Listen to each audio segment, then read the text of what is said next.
I'm quite sure if there was a mechanism to amplify and to show on social media all of the good things that people are doing, all of the additional precautions that younger people are taking, they would massively outweigh the isolated incidences where people have slipped up. Dr. Glynn, we've had a rise in the number of young people testing positive for COVID-19. Can I ask, what do yourself and the Department of Health attribute that rise to? So it's no surprise that we've seen increasing numbers of cases in younger people. Younger people are out and about, they're going to education, whether it's secondary school, whether it's university.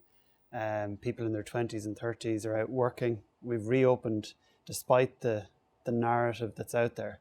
In fact, the vast majority of our society has opened back up over the last few months. So young people are out and about, they're playing sport, they're mixing, they're interacting. So from that perspective, it's not a surprise that we've seen an increasing number of cases. However, if we continue to see that, what's inevitable is that we will eventually, and we're already seeing increasing numbers of cases in older people and people with underlying medical conditions. So from our perspective, what we're very keen to avoid is a situation where this gets out of control, such that we're seeing increasing numbers of cases in those older age groups and indeed in those underlying medical conditions. Because when we do, we'll see more and more hospitalizations, we'll see more and more people getting admitted to critical care, and unfortunately we'll see more mortality. I suppose a very important point as well for everybody is that there can be a perception, indeed, if you listen to what I've just said, there can be a perception out there that this is a disease that only affects those who are older, is a disease that only affects those who have medical conditions. That's simply not the case. Increasingly, we're learning that a significant proportion of people, regardless of what age they are, suffer long-term effects from COVID. Even if they don't have a particularly severe version of the disease, they can go on to suffer fatigue, they can have heart problems, breathing problems for many weeks and months following on from the disease. So this is not a virus that anyone should be complacent about getting. Is there a possibility as well that at a time when everyone is very nervous, everyone is very anxious, everyone is maybe quick to lose their temper, that videos that appear on social media that show predominantly young people, because predominantly young people are on social media, that perhaps there is a narrative out there that it is young people who are spreading this disease, and that's inaccurate? Well, certainly it's inaccurate that young people are acting irresponsibly. So there are isolated incidences that get propagated and amplified on social media, but they do not represent what the vast majority, the hundreds of thousands of young people around this country that have done the right thing for the last 7 or 8 months. I'm quite sure if there was a mechanism to amplify and to show on social media all of the good things that people are doing, all of the additional precautions that younger people are taking, they would massively outweigh the isolated incidences where people have slipped up. And the other point, I suppose, is that there can be a perception that it's only young people who slip up. Everybody slips up. It is impossible for me, you, anybody. None of us can do the right thing all of the time. What we want is most people to do most of the right things most of the time. And if we do that, we will keep this under control. But the narrative that young people, or that a significant proportion of young people out there simply don't care about this, to my mind, is false. Because if that was actually the case, we would be seeing much worse trends than what we're already seeing. You touched on it briefly when you mentioned the long-term effects of COVID, but perhaps for a lot of young people, they do see this as an illness that disproportionately affects older people, that for the majority of the people that they know who are around their age who've had it, it is a mild illness and they haven't felt the long-term effect. What would you say to those people? So even if it doesn't affect you personally at an individual level, if you get it, there are very few young people in this country who don't have a granny or granddad, who don't know, whether they know it or not. There are very few young people in this country who don't have somebody in their wider family or social circle who doesn't have an underlying medical condition. People very often don't talk about their own medical history, their own medical background. So what I'd say to young people is, you never know who you're in company with, who is at risk, who is at particular risk from this virus. And it only, you could have this, be asymptomatic, not know you have it.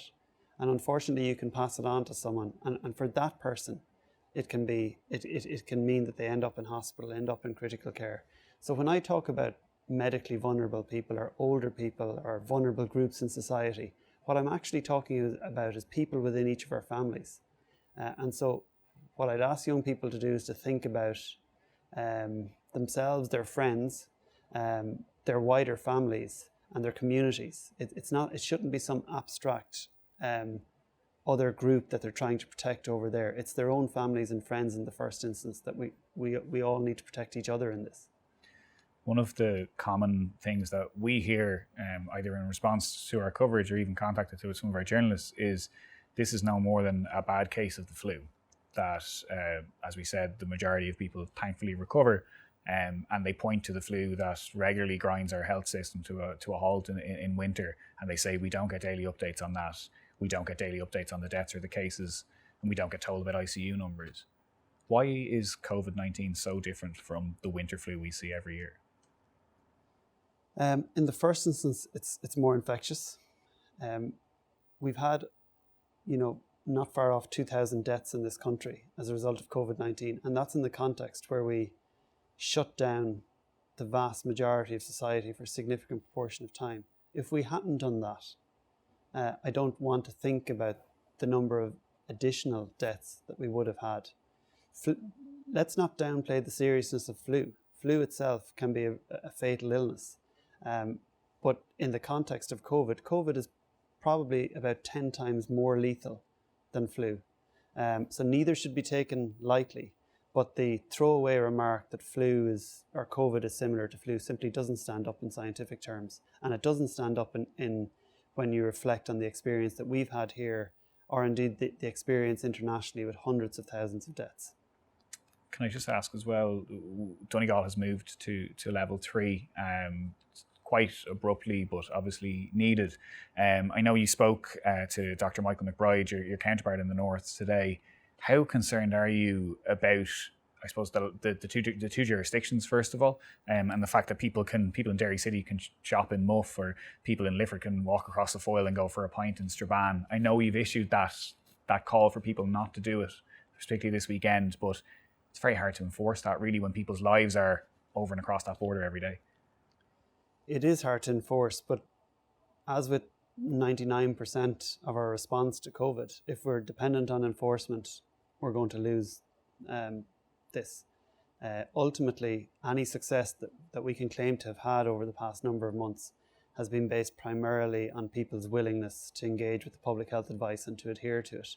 And I'm quite sure there'll be people who ignore the advice and travel one way or the other this weekend. But equally, I'm sure that the vast majority of people will heed the ask of myself and Dr. McBride today and will stay within their locality. And again, they're doing that not for government. They're not doing it for Dr. McBride. They're not doing it for me. They're doing it for themselves and their communities. Because the fastest way out of this for Donegal is for people in Donegal to take ownership of it. And we could see that yesterday in the narrative. I heard many people interviewed in Donegal, and it was really heartening to hear them take ownership and take control of the problem and say that it's their responsibility, and they're going to do everything they can over the next few weeks to turn the situation around. Finally, it's a good example maybe when you consider the border of Donegal, Tyrone and Derry, the incidence rates, it's somewhat similar to what we saw in Kildare, Laois and Offaly when we were able to lock down those 3 counties or put local restrictions on those 3 counties. Is this a good example of why we need to move more towards, I suppose, treating the island of Ireland as one epidemiological unit? And are you hopeful that this example might cause the 2 governments to move towards that in a little bit more of a, I suppose, a structured way? So there's no doubt that the virus doesn't care, doesn't respect the border. I can only speak from the perspective of my relationship with Dr. McBride. We have a very close relationship. We would engage on these issues at least once a week. We spoke this morning in relation to the current issue in Donegal, and indeed in relation to what we're seeing in Louth as well, and indeed in Monaghan. So it's no surprise that we're seeing a similar picture on either side of the border, and I think we all just need to work together over the coming months to ensure that we keep the island as safe as we can from all perspectives.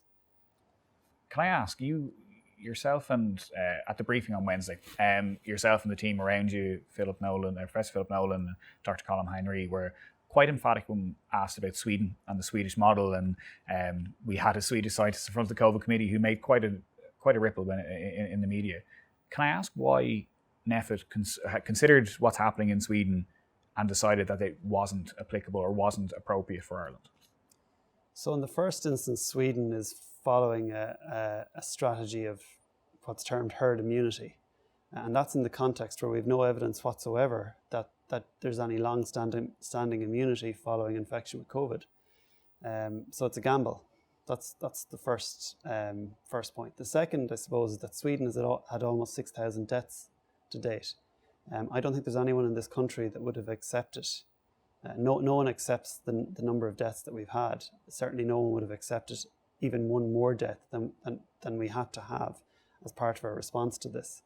The third is that strategy assumes that everyone who gets it and is younger recovers completely and has no long-term effects. We've had many young people in our hospitals and in our critical care units over recent weeks because of COVID.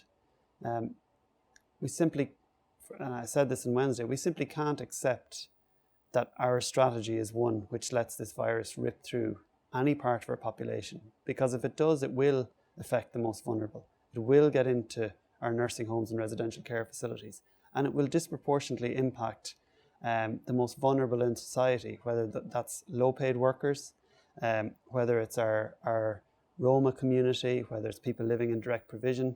It is simply not a no-risk strategy, and it will disproportionately affect those who are least able to protect themselves from it. So, as I said on Wednesday, it's not a strategy that I believe we'll ever pursue in this country. And can I just ask, and going forward and looking into the winter, the country is unfortunately seeing rising incidence rates pretty much in every county, particularly in Dublin and Donegal and many others. There's cause for concern. As we move into the winter and the bad weather starts to gather around us, that will naturally push people indoors to socialise. As we mentioned already, the flu will come around, as it always does, and does tend to almost halt our health service. How positive are you feeling heading into the winter months, particularly considering the I suppose, the state of the virus in the country at the moment? What I would say is that I'm optimistic that people have and continue to demonstrate their flexibility in responding to the public health advice. So if you look at Limerick recently, we were very concerned about Limerick. People took control of it in Limerick and turned it around. Same thing happened in Tipperary. It appears, although it's possibly a bit early to say, but it does appear that in Waterford in the last few days, the trajectory has turned around and is decreasing. So there is no reason why we can't keep on top of this. I think a key thing going into the winter, though, is that people have conversations with one another and make choices. And they are difficult choices. We can't have everything in the context of the pandemic. But for younger people in particular, I'd say the last thing I want is for younger people not to be able to socialise, not to be able to play sport. But we need to do these things slightly differently. And so I would ask people over the coming days and weeks to think about how you're engaging in activities. Try to engage in them slightly differently. Have conversations with your friends, have conversations with your families, decide what the priorities are, and then prioritise those, and perhaps give up some less important things so that you and your family and your friends stay safe over the coming months. Finally, there's been quite a lot of talk about communication and about getting messages to people in a timely fashion, particularly when things change, because it is harder to communicate a message when we're opening up rather than shutting down. If NEFIT had the ability to communicate one message that happened to land in every single person's phone, tablet, TV, radio, whatever it would be, what would that message be? I think it would be make an individual plan for yourself. The last thing I want to do is sit here and tell people that they can't do this activity or do that activity. But the best way to avoid that is for each person to prioritise which activities are more important to them, most important to them, and deprioritise others. If everyone in this country I